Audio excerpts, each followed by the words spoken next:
সাথে একত্রতা ঘোষণা করে সবাইকে আবার আশার আহ্বান জানিয়ে আমার সংক্ষিপ্ত বক্তব্য শেষ করছি।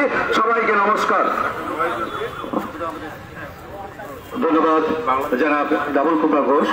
এই পর্যায়ে বক্তব্য রাখার জন্য অনুরোধ করছি সংক্ষিপ্তভাবে আব্দুর রহমান মনু, সাবেক সাধারণ সম্পাদক, জেলা যুবদল চাঁপাইনবাবগঞ্জ। বিসমিল্লাহির রহমানির রহিম। আম কাশা পিতলের রাজধানী, পদ্মা, পাগলা, মহানন্দা, পুনর্ভবা বিধৌত বিশ্রেষ্ঠ মহিউদ্দিন জাহাঙ্গীরের রক্তরঞ্জিত জনপদ চাঁপাইনবাবগঞ্জ জেলায় আজকে ট্রেনের দাবিতে আজকের এই মানববন্ধনে উপস্থিত সাংবাদিক, ব্যবসায়ী, ছাত্র, ডাক্তার, সকল শ্রেণীর মানুষকে জানাই আসসালামু আলাইকুম। প্রিয় চাঁপাইনবাবগঞ্জবাসী, আমরা একটি যৌক্তিক দাবি নিয়ে উপস্থিত হয়েছি। আমাদের দাবি কি? আমাদের দাবি হচ্ছে যে সমস্ত ট্রেন রাজশাহী থেকে বিভিন্ন বাংলাদেশের বিভিন্ন প্রান্তে যায়, এই সমস্ত ট্রেন চাঁপাইনবাবগঞ্জ থেকে আসতে হবে, যেতে হবে। দাবিটি অত্যন্ত যৌক্তিক। তার কারণ রাজশাহী বিভাগের রাজধানী যেমন রাজশাহী, এবং রাজশাহীর যে অর্থ যোগান, রাজশাহীর যে মূল অর্থ উৎপাদন আমাদের এই চাঁপাইনবাবগঞ্জের বন্ধু আমার। কারণ চাঁপাইনবাবগঞ্জের মানুষ রাজশাহী সিটি কর্পোরেশনে 50% লোক চাঁপাইনবাবগঞ্জে বসবাস করে। বন্ধুরা আমার, এই চাঁপাইনবাবগঞ্জ মানুষ অত্যন্ত শিক্ষিত।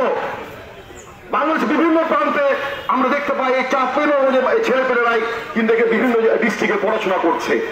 আমরা অত্যন্ত দৃঢ়তার সঙ্গে বলতে চাই, চাঁপাইনবাবগঞ্জ একটি হচ্ছে স্বয়ংসম্পূর্ণ জেলা, চাঁপাইনবাবগঞ্জ একটি স্বনির্ভর জেলা। আমরা সমস্ত ট্রেন আমরা চাঁপাইনবাবগঞ্জ দেখতে চাই। বন্ধুরা আমার, আমরা শহীদপুরে ট্রেন যাই কিন্তু ট্রেনগুলো চিরাটি যায়। আমরা এই ট্রেনের আমরা দাবি তো আমরা নিবই।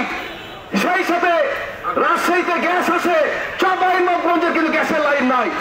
আমরা ট্রেনের সঙ্গে সঙ্গে অবিলম্বে গ্যাসের জন্য আন্দোলন শুরু করবো। বন্ধুরা আমার, আমাদের থাকতে ঐক্যবদ্ধ থাকলে আমাদের বিজয় সুনিশ্চিত হবে ইনশাল্লাহ।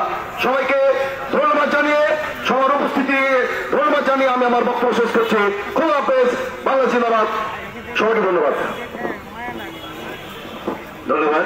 এই পর্যায়ে সংক্ষিপ্তভাবে বক্তব্য রাখার জন্য অনুরোধ করছি আবু হেনাল বাবলু, নাগরিক কমিটি যুগ্ম আহ্বায়ক চাঁপাইনবাবগঞ্জ। কি যে ওস্তাদ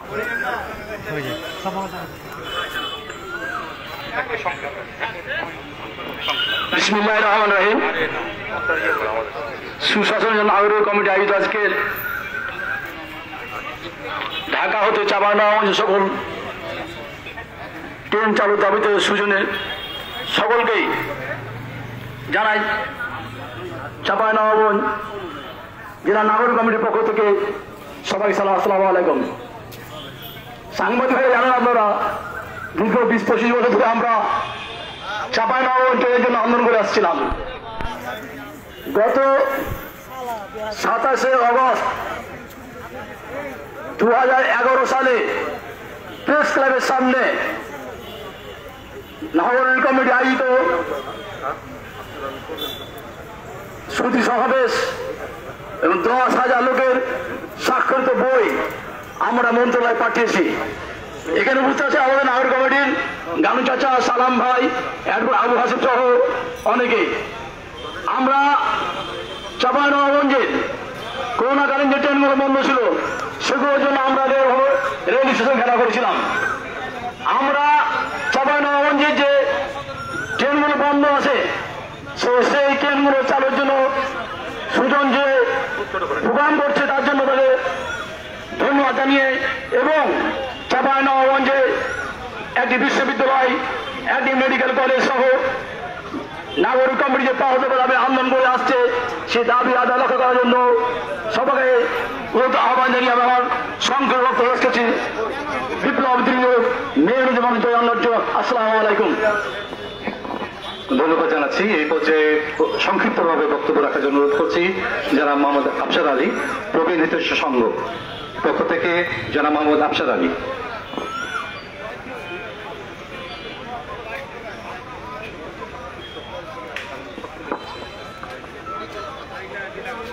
আসসালামু আলাইকুম ওয়া রাহমাতুল্লাহ। আজকে সুজন কর্তৃক আয়োজিত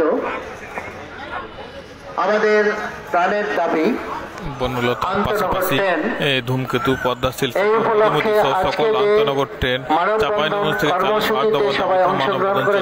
চাঁপাইনবাবগঞ্জ জেলা প্রশাসন কার্যালয়ের সামনে সকল সদস্যদেরকে জানাই আন্তরিক মোবারকবাদ। সেই সাথে জানাই সুজনের সভাপতি জনাব মোহাম্মদ আসলামউদ্দিন সাহেব এবং সাধারণ সম্পাদক মন্নার হোসেন জুয়েলকে। তারা যে এত সুন্দর আয়োজন করেছেন এই জন্য আমার প্রবীণ হিতৈষী সংঘের পক্ষ থেকে জানাই আন্তরিক মোবারকবাদ। সত্যি আজকে আমরা অবহেলিত ছিলাম, কিন্তু আজকে যে